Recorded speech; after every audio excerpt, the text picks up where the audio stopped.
shkruar nga Enver Obelli. Një gjyqtar i lartë belg ka shkruar një letër dramatike që po shkakton tronditje ndërkombëtare.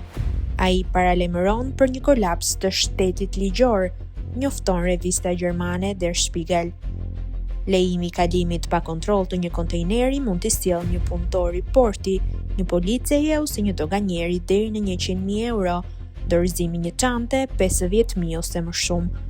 Janë shifra pagash nga bota e krimit të paraqitura nga një njeri që duket se po lufton gjithnjë më kot kundër tyre.